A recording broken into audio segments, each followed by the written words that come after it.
Hello kids, welcome to your YouTube channel Bio Wali Didi. Hope you all are doing well at your place with your family.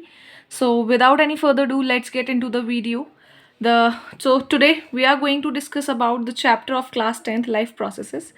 Chapter को पढ़ने से पहले उस chapter का नाम पता होना चाहिए, नाम का मतलब पता होना चाहिए। तो पहले चैप्टर के नाम का मतलब देख लेते हैं। चैप्टर का नाम है लाइफ प्रोसेसेस। अगर हम चैप्टर के नाम को स्प्लिट करते हैं दो वर्ड्स में तो दो वर्ड्स बनते हैं। पहला वर्ड है लाइफ और दूसरा वर्ड है प्रोसेसेस। लाइफ का मतलब जीवन, प्रोसेसेस का मतलब प्रक्रियाएं। तो जीवन जीने के लिए इस धरती पे जितनी भी प्रक्रियाएं करी जाती हैं उनको हम लोग लाइफ प्रोसेसेस बोलते हैं।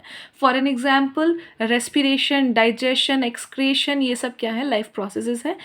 इस चैप्टर में हम ये सब ही पढ़ने वाले हैं।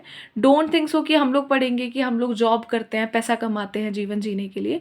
बेटा वो कोई बायोलॉजिकल प्रोसेस नहीं है। हम लोग इस चैप्टर में बायोलॉजिकल प्रोसेसेस के बारे में पढ़ने वाले हैं। तो चैप्टर को स्टार्ट करते हैं बिना किसी देरी के।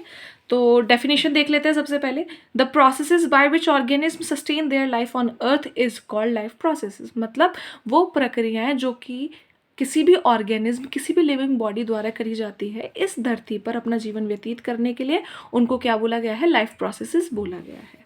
डन बेटा। नाउ अब लाइफ प्रोसेसेस में सबसे पहली चीज़ जो हम लोगों को देखनी है, हम लोग किसकी वजह से जी रहे हैं? Glucose, energy. हम इतना मूव कर पाते हैं, पूरे जीवन की भाग दौड़ कर पाते हैं, किसकी वजह से? एनर्जी की वजह से। एनर्जी कहाँ से बनती है? ग्लूकोज से बनती है। और ग्लूकोज कहाँ से मिलता है? हम जो खाना खाते हैं उससे मिलता है। तो इसीलिए यहाँ पर सबसे पहले जो हम टॉपिक पढ़ने वाले हैं दैट इज न्यूट्रिशन।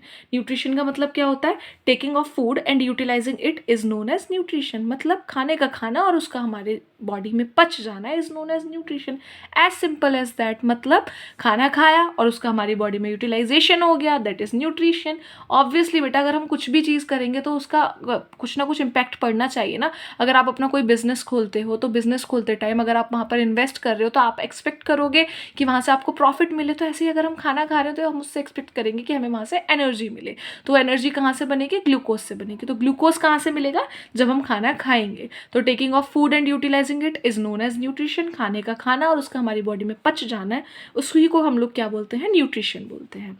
अब बेटा न्यूट्रिशन, इस धरती पे बहुत सारे ऑर्गेनिज्म, अलग अलग तरीके ऑर्गेनिज्म हैं। उन लोगों का जीवन जीने के तरीके अलग है, तौर तरीके अलग है। तो उनको ऑब्वियसली न्यूट्रिशन लेने का भी तो तौर तरीके अलग अलग होंगे। आप अपने आसपास ही देख लें, आप लोग न्यूट्रिशन कैसे लेते हो? खाना वाना खाते हो उससे लेते हो, लेकिन आपकी बॉडी में बहुत जगह बैक्टीरियाज प्रेजेंट होते हैं। वो कहाँ से न्यूट्रिशन लेते हैं? वो आपसे न्यूट्रिशन लेते हैं। चलो एक बहुत ही प्यारा एग्जाम्पल ले लेते हैं। जूं। जूं आपके सर में, सबके मतलब सबके नहीं होते हैं ऑब्वियसली, बट अगर किसी के सर में जूं है तो फिर वो न्यूट्रिशन कहाँ से लेना? आपकी बॉडी से ले रहे हैं ना। तो उनका न्यूट्रिशन लेने का तरीका कुछ और है, बट हमारा न्यूट्रिशन लेने का तरीका कुछ और है। इसीलिए हम लोग क्या पढ़ेंगे? Modes of nutrition. Modes of nutrition में हम लोगों ने दो मोड्स पढ़ने हैं। The number one is autotrophic nutrition and the second one is heterotrophic nutrition. So पहले हम लोग फर्स्ट वाले की बात करते हैं। तो ऑटो का मतलब होता है ओन एंड ट्रॉफिक का मतलब होता है न्यूट्रिशन। जैसे आपके घर में आप लोगों ने आजकल बहुत ज़्यादा ऑटो चीज़ें चल रही है, लाइक ऑटोमेटिक मशीन, मतलब वॉशिंग मशीन्स आती हैं ऑटोमेटिक, जिसमें हम लोग क्या करते हैं? हम लोगों ने बस क्या करना होता है? कपड़े डाल देने होते हैं, वो कपड़े अपने आप धुल जाते हैं, दैट इज ऑटोमेटिक। ऑटो का मतलब होता है खुद से। तो इसलिए यहाँ पर क्या है? Auto means own and trophic means nutrition. तो वो ऑर्गेनिज्म जो अपना खाना खुद से बनाते हैं, बिना किसी के ऊपर डिपेंडेंट हुए, बिना किसी पे डिपेंड हुए, उसको उनको क्या बोला जाता है? उस न्यूट्रिशन को क्या बोला जाता है? Autotrophic nutrition. The second one is heterotrophic nutrition. इसको भी स्प्लिट कर लेते हैं। हेट्रो का मीन्स क्या होता है? अदर्स। हेट्रो मीन्स क्या होता है? अदर्स होता है। ट्रॉफिक का मतलब क्या होता है? न्यूट्रिशन होता है। तो अगर हम लोग इसकी बात कर लेते हैं अगेन, मतलब यहाँ पर क्या था? ओन, खुद से खाना बना रहे थे। बट अगर हम लोग इसकी बात करते हैं तो हेट्रोट्रॉफिक मतलब अदर्स, वो ऑर्गेनिज्म जो दूसरे ऑर्गेनिज्म के ऊपर डिपेंडेंट होते हैं, उन उस न्यूट्रिशन को क्या बोला जाता है? Heterotrophic nutrition. तो इनके बारे में एकदम थोड़ा विस्तार से पढ़ लेते हैं। तो पहले यहाँ पर देखिए, यहाँ पर है ऑटोट्रॉफिक न्यूट्रिशन। ऑटोट्रॉफिक न्यूट्रिशन में देख लीजिए, यहाँ पर है आपका the nutrition in which organism make their food own. मतलब वो न्यूट्रिशन जिसके अंदर ऑर्गेनिज्म अपना खाना खुद से बनाएंगे, उसको क्या बोला गया है? Autotrophic nutrition. Such organism are called autotrophs. Obviously बेटा डॉक्टर्स जो होते हैं, लाइक जो डॉक्टर्स छोड़ते हैं, डांस की बात करते हैं, जो लोग डांस करते हैं उनको क्या बोला जाता है? डांसर्स। जो लोग गाना गाते हैं उनको क्या बोला जाता है? सिंगर्स। तो ऐसे ही जो ऑटोट्रॉफिक न्यूट्रिशन जो ऑर्गेनिज्म करेंगे उनको क्या बोला जाएगा? ऑटोट्रॉफ्स बोला जाएगा। For an example plants. आपने कभी भी देखा प्लांट्स हमसे खाना मांगते हैं? नहीं मांगते बेटा, प्लांट्स किसी से खाना नहीं मांगते, प्लांट्स अपना खाना खुद से बनाते हैं, इसीलिए उनको बोला गया है ऑटोट्रॉफ्स। अब आप ये मत बोलना हम लोग भी तो अपना खाना खुद से बनाते हैं, हमारी मम्मियाँ किचन में लगी रहती है। नहीं बेटा, बट जो हम किचन में खाना बनेगा, लाइक फॉर एन एग्जाम्पल चपाती, जो रोटियां बन रही हैं वो किससे बन रही है? गेहूं से, आटे से बन रही है। आटा किससे बन रहा है? गेहूं से बन रहा है। और गेहूं हम किससे ला रहे हैं? प्लांट से लेकर आ रहे हैं। तो बेटा हम भी तो किसी के ऊपर डिपेंडेंट है ना, तो हम ऑटोट्रॉफ्स में नहीं आएंगे। ओके, बात कर लेते हैं हेटरोट्रॉफिक न्यूट्रिशन की। हेटरोट्रॉफिक मैं बता चुकी हूँ, वो ऑर्गेनिज्म जो दूसरे ऑर्गेनिज्म पे डिपेंडेंट रहेंगे अपने खाने के लिए, उस न्यूट्रिशन को बोला गया है हेटरोट्रॉफिक न्यूट्रिशन। लिखा हुआ है यहाँ पर, the nutrition in which organism depends on other organism for nutrition. मतलब वो न्यूट्रिशन जिसके अंदर ऑर्गेनिज्म दूसरे ऑर्गेनिज्म के ऊपर डिपेंडेंट रहेगा, उसको क्या बोला गया है? Heterotrophic nutrition. जो ऑर्गेनिज्म हेटरोट्रॉफिक न्यूट्रिशन करते हैं उनको क्या बोला जाता है? हेटरोट्रॉफ्स बोला जाता है। For an example animals, insect, इसमें हम लोग और भी बहुत सारी चीज़ें ऐड कर सकते हैं, सच एज फंगी। ओके बेटा, तो ये सब क्या है आपके? Heterotrophic nutrition.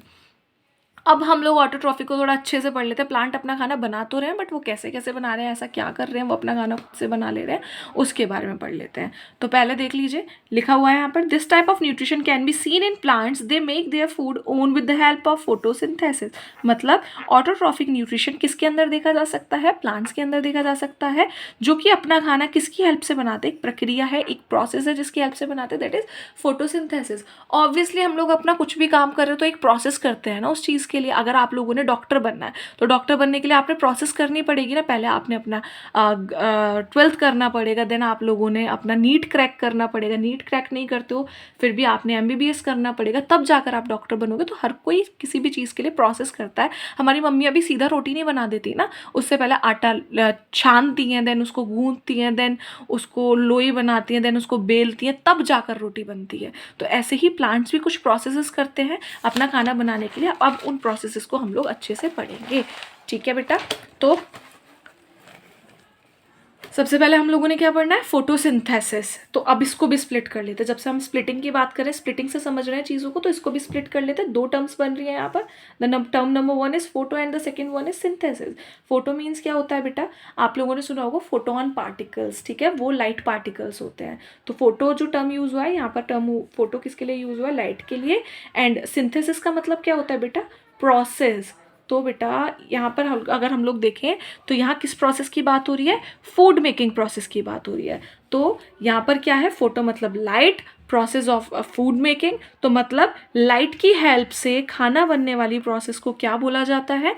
फोटोसिंथेसिस। यही तो लिखा है आगे, the process by which plants make their food with the help of sunlight is known as photosynthesis. मतलब वो प्रोसेस जिसमें प्लांट सनलाइट की हेल्प से अपना खाना बनाएंगे, उस प्रोसेस को बोला गया है फोटोसिंथेसिस। डन बेटा। अब हम लोगों ने सपोज आलू टमाटर की सब्जी बनानी है, तो आलू टमाटर की सब्ज़ी बनाने के लिए हम लोगों को आलू भी चाहिए होंगे, टमाटर भी चाहिए होंगे, then we need that cumin seeds, I guess cumin, हाँ, जीरा, जीरा भी चाहिए होगा, तेल भी चाहिए होगा, मिर्च मसाले स्पाइसेस भी चाहिए होंगे, नमक भी चाहिए होगा। तो ऐसे ही थोड़ी बन जाएगा। तो इसीलिए बेटा फोटोसिंथेसिस में भी कुछ कंपोनेंट्स नीडेबल रहते हैं, जो कि किसके लिए यूज़फुल होंगे? प्रोसेस को कंप्लीट करने के लिए होंगे। अगर वो नहीं होंगे तो देन टेस्ट नहीं आने वाला। अगर हमारी सब्जी में से नमक गायब है तो हमें सब्जी अच्छी नहीं लगेगी। ऐसे ही फोटोसिंथेसिस में से अगर ये कंपोनेंट्स नहीं है तो फोटोसिंथेसिस नहीं हो पाएगा बेटा। तो देख लेते हैं जो मैंडेटरी हमारे कंपोनेंट्स हैं। सबसे पहला है कार्बन डाइऑक्साइड CO2, देन है आपका डाइहाइड्रोजन ऑक्साइड। डाइहाइड्रोजन ऑक्साइड यहाँ किसके लिए बोला गया है बेटा? वाटर के लिए बोला गया है, H2O। The next is sunlight and the last one is chlorophyll. ठीक है बेटा, ये चीज़ें नीडेबल रहेंगी फोटोसिंथेसिस के लिए। कार्बन डाइऑक्साइड सराउंडिंग में जो कि हम लोग एक्सेल करते हैं वो ले लेगा प्लांट। वाटर जो कि हम लोग अपने प्लांट्स को देते हैं वो वाटर वो ले ही लेगा। सनलाइट कैप्चर करेगा सनलाइट को। The last one is chlorophyll. Chlorophyll जैसे बेटा हमारी बॉडी के अंदर ब्लड प्रेजेंट है, ब्लड के अंदर एक पिगमेंट प्रेजेंट है, that pigment is known as haemoglobin. तो ऐसे ही प्लांट्स के अंदर एक पिगमेंट प्रेजेंट है, that pigment is known as chlorophyll. अब आपके माइंड में आ रहा होगा मैम क्लोरोफिल कहाँ प्रेजेंट होता है प्लांट के अंदर? तो बेटा जितने भी ग्रीन पार्ट्स हैं प्लांट के, सब जगह आपको क्या देखने के लिए मिलेगा? क्लोरोफिल देखने के लिए मिलेगा, क्योंकि it provides the green colour to the plant. मतलब ये वो पिगमेंट है जो कि हमारे प्लांट्स को ग्रीन कलर प्रोवाइड करता है। Hope this is clear to you all. अब सब्जी बनाने की बात चल रही थी, भाई हम आलू टमाटर की सब्जी बना रहे थे, तो अब सीधा आप लोग कच्चे आलूओं को थोड़ी डाल दोगे उसमें, you have to peel that cover, आपको वो कवर पील करना पड़ेगा आलूओं का, then you have to cut those आलूज, है ना, देन उनको आप लोगों ने जो भी धुल उल के जैसे भी बनता है दैट प्रोसेस करना पड़ेगा धीरे धीरे। तो ऐसे ही इसके अंदर कुछ प्रोसेसेस होते हैं, कुछ स्टेप्स हैं, उन स्टेप्स को पढ़ लेते हैं फोटोसिंथेसिस के अंदर। The step number 1 is light energy absorb by chlorophyll, मतलब सनलाइट एनर्जी जो होगी वो एब्जॉर्ब करेगा, कौन एब्जॉर्ब करेगा, chlorophyll. Chlorophyll, what is chlorophyll, आपको याद है ना क्या है क्लोरोफिल, तो कमेंट में डालें क्या है क्लोरोफिल। सो क्लोरोफिल क्या है। अब उसके बाद क्लोरोफिल ने क्या करा, लाइट एनर्जी को एब्जॉर्ब कर लिया प्लांट के अंदर। The step number 2 is conversion of light energy into chemical energy. बेटा ये बहुत इंपॉर्टेंट है, आपको ये याद भी रखना है आपने कि लाइट एनर्जी किस में कन्वर्ट होगी, केमिकल एनर्जी में। अच्छा ठीक है, एक ना बहुत छोटा सा एग्जाम्पल लेकर चलते हैं,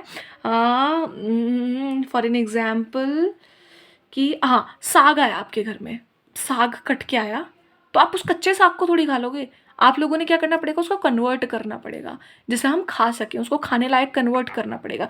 तो ऐसे ही बेटा यहाँ पर हमें लाइट एनर्जी को केमिकल एनर्जी में कन्वर्ट करना ही पड़ेगा, इट इज़ मैंडेटरी। अगर ये नहीं हुआ तो हमारी आगे की प्रोसेस हो ही नहीं पाएगी। तो लाइट एनर्जी किस में कन्वर्ट होगी, केमिकल एनर्जी में कन्वर्ट होगी। Now move towards the step number 3। The step number 3 is splitting of H2O into hydrogen and oxygen. जो हमारा H2O था, वाटर था ना बेटा, याद है, रिमेंबर, वाटर को क्या करना है, हमें तोड़ना है, स्प्लिट करना है उसको, किसमें, H2 में एंड O2 में, हाइड्रोजन एंड ऑक्सीजन। और इसको, इस काम को कौन करेगा, हमारी केमिकल एनर्जी करेगी।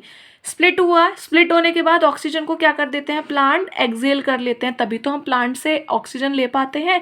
यही वो ऑक्सीजन होती है जिसको प्लांट एक्सेल करते हैं और हम लोग उसको क्या कर लेते हैं, इनहेल कर लेते हैं। आगे बढ़े, अब H2 बचा, H2 का क्या, कुछ ना कुछ तो यूटिलाइजेशन करेगा, प्लांट ऐसे वेस्ट नहीं जाने देगा भाई, उसने मेहनत करी है यहाँ पर। तो H2 का क्या करेगा, रिडक्शन ऑफ CO2, बेटा H2 की हेल्प से रिडक्शन कर देगा CO2 का। अब आप बोलोगे कि मैम रिडक्शन क्या होता है, आपकी केमिस्ट्री के फर्स्ट चैप्टर में है, chemical reaction and equation, class 10th में है, ऑक्सीडेशन एंड रिडक्शन। रिडक्शन का मतलब क्या होता है बेटा,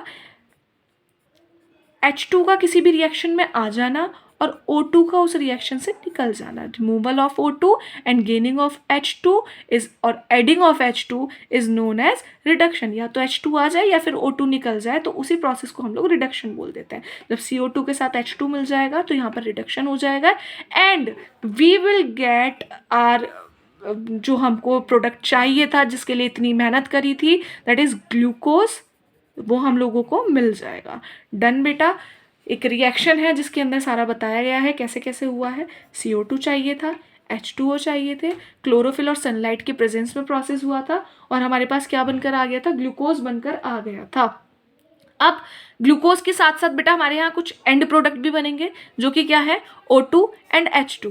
O2 stands for oxygen and H2 stands for water.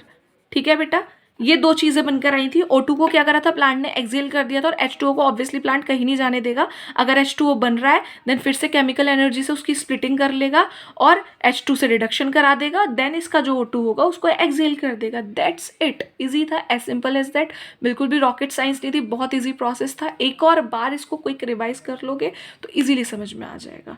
Done. Now अब हम लोगों ने ऑटोट्रॉफिक मोड ऑफ न्यूट्रिशन को अच्छे से पढ़ लिया, कैसे प्लांट्स अपना खाना खुद से बनाते हैं। अब थोड़ा सा हेट्रोट्रॉफिक की तरफ भी टर्न हो जाते हैं।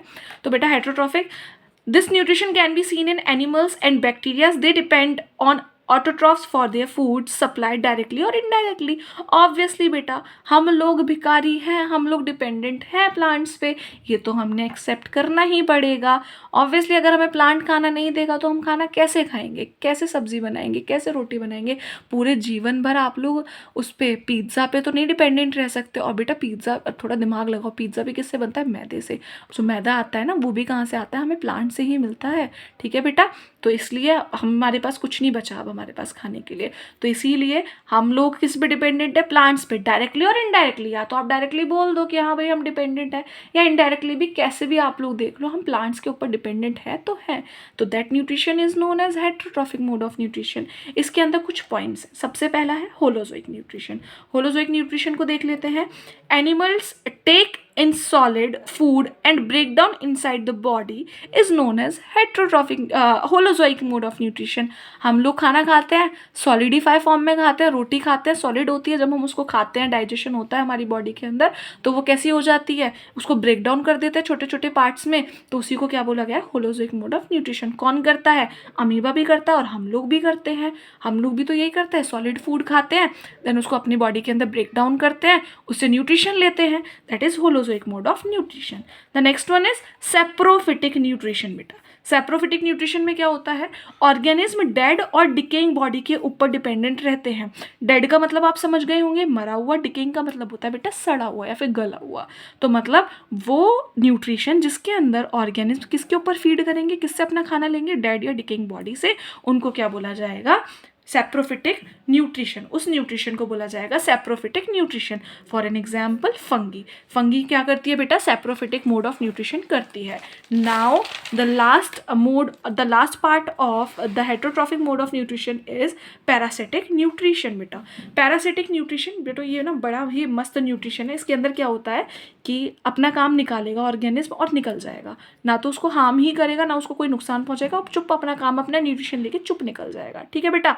तो इसमें क्या होता है कि लिविंग बॉडी के या तो इनसाइड या तो बैक्टीरिया या फिर आउटसाइड वहाँ से ऑर्गेनिज्म अपना न्यूट्रिशन लेगा और चला जाएगा बिना होस्ट बॉडी को किल करे. ठीक है, बिना होस्ट बॉडी को मारे. ठीक है बेटा. होस्ट बॉडी कौन है, जिससे वो अपना न्यूट्रिशन लेगा, जिससे वो ऑर्गेनिज्म अपना न्यूट्रिशन लेगा, उसको क्या बोला गया है, होस्ट बॉडी बोला गया है.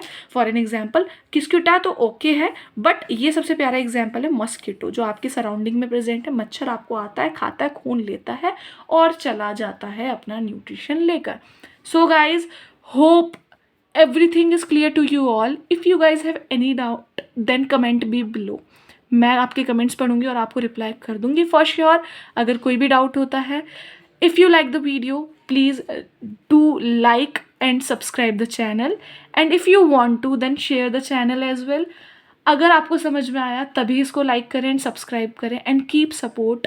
Thank you so much guys. Okay, take care, bye bye. See you guys in next video.